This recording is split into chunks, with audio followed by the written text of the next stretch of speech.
នាពេលអនាគតផងដែរ ដល់ឡែកជើងឯកឋានៈជាតិលើកទី1ឆ្នាំ2017ដែលទើបបញ្ចប់នេះ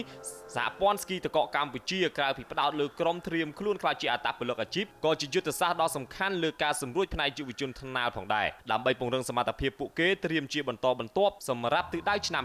2023គួរបញ្ជាក់ថាក្រោយបង្កើតសហព័ន្ធតាំងពីឆ្នាំ